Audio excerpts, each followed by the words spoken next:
बोले यदि वास्तव में अवध में वृंदावन जैसी चमक हो, वृंदावन जैसा रस यदि चाहते हैं तो वहां भी किशोरी जी की कृपा आवश्यक है। जैसे श्रीमद वृंदावन में श्री किशोरी जी की कृपा है, श्री राधा रानी की कृपा है। ब्रज की रानी श्री राधा रानी। ब्रह्मा शंकर पार न पावे, इंद्र लगावे बुहारी, राधा रानी हमारी। क्यों? ब्रज की रानी है। देखो प्रत्यक्ष दृष्टि से देखा जाए तो श्री ठाकुर जी ब्रज वृंदावन को छोड़ करके गए। हालांकि श्रीमद् भागवत में लिखा है, वो कौन सा श्लोक है, वृंदावनम परित्यज्य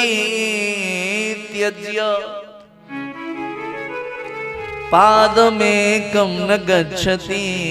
भगवान कहते हैं वृंदावन की परिधि को छोड़ करके मैं एक पग भी बाहर नहीं निकालता, श्री ठाकुर जी कहते हैं।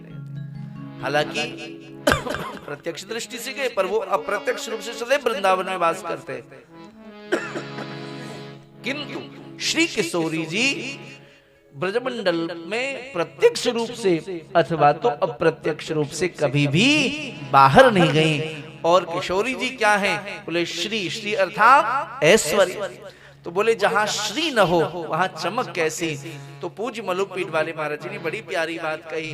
बोले अवध में वास्तव में चमक चाहते हैं तो अवध के पूज्य संतों को एक विशाल और विराट यज्ञ करना चाहिए। पूज्य मलुकपीठ वाले महाराज जी की वाणी है। बोले विशाल और विराट यज्ञ करना चाहिए, उसमें श्री किशोरी जी की एक भव्य प्रतिमा स्थापित की जाए। संसार के सारे वैष्णव संतों को बुला करके और क्षमा याचना करते हुए सब आग्रह करें, हे किशोरी जी आप श्री अवध में विराजो। और सबके आग्रह पर जब श्री किशोरी जी अवध में अयोध्या में विराजेंगी तो श्रीमद वृंदावन जैसी चमक अयोध्या जी में भी लौट करके आएगी, क्योंकि सर्वस्वी न तो हम राम वल्लभ। श्री ठाकुर जी की चमक भी श्री जी से है। यन माया वसुवर्ति विश्वमखिलम ब्रह्मादि देवासुरा यत्सत्वाद मृषैव भाति सकलम रज्जौ यथा हे भ्रमम् यदपादप्लवमेकमेव हि भवाम्भोधे स्थितिर्षावताम् वन्देऽहं तमशेषकारणपरं रामाख्यमीशं हरिम्। महाराज छठे श्लोक में जाकर के भगवान राघवेंद्र सरकार को प्रणाम किया। यन माया द्वैत, भगवान राम को प्रणाम किया। बोले ब्रह्मादि सभी देवता संपूर्ण ब्रह्मांड जिनकी माया के वशवर्ती हैं, जिनकी सत्यता से सब माया सत्य सो जान पड़ती है, जिनकी माया के कारण ये प्रकृति ब्रह्मांड जो है सत्य जान पड़ती है। जैसे रज्जू में सर्प का भ्रम हो जाता है, अर्थात रज्जू जो है वो सर्प जैसा प्रतीत होने लगता है। संसार सागर से तरने वालों को के लिए जिनका चरण ही नौके के समान है संसार में, ऐसे भगवान श्री राम को हम प्रणाम निवेदित करते हैं। बोले इस संसार सागर से मुक्त होने का एक ही उपाय है, श्री ठाकुर के चरण रूपी नौका का आश्रय धारण कर लें। उन्हीं को विदित्वात् मृत्युमेति नान्यः पंथा विद्यते पनायेति, उनको जानने से ही जीव को मुक्ति मिल सकती है, उसके बिना जीव के दुख का निवारण संभव नहीं है। तो ऐसे संपूर्ण कारणों के कारण भगवान श्री रामचंद्र को हम प्रणाम निवेदित करते हैं। बोले राजा रामचंद्र भगवान की जय।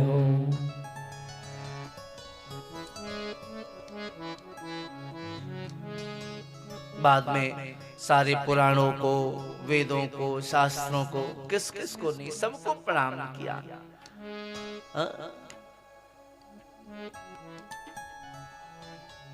विनम्रता उसी में आती है जिस पर ठाकुर जी की कृपा हो जाती है। सारे धर्म ग्रंथों को प्रणाम किया। नाना पुराण निगमागम सम्मतम यत् रामायणे निगितम क्वचिदन्यतोपि।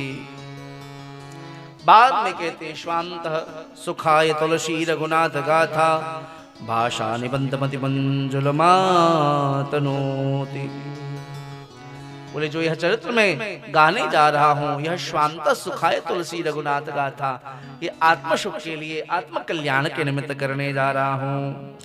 जो सुमिरत सिद्धि होय गणनायक करिबर बदन, करो अनुग्रह सोय बुद्धिराशि शुभ गुण सदन।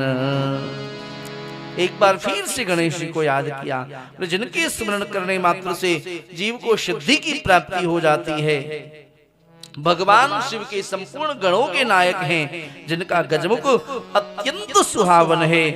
ऐसे भगवान गजानन गणपति हम पर कृपा करें, जो बुद्धि के भंडार हैं, गुणों के घर हैं।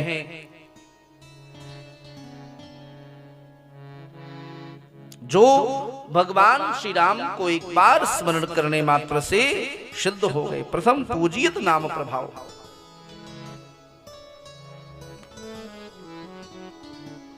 भगवान शंकर ने जिनको प्रथम पूजा का अधिकारी बनाया, वही गणनायक चराचर के पति भगवान गणपति हम पर कृपा करें और ऐसी बुद्धि प्रदान करें जिससे भगवान राम के इस दिव्य चरित्र की हम विस्तार से चर्चा कर सकें।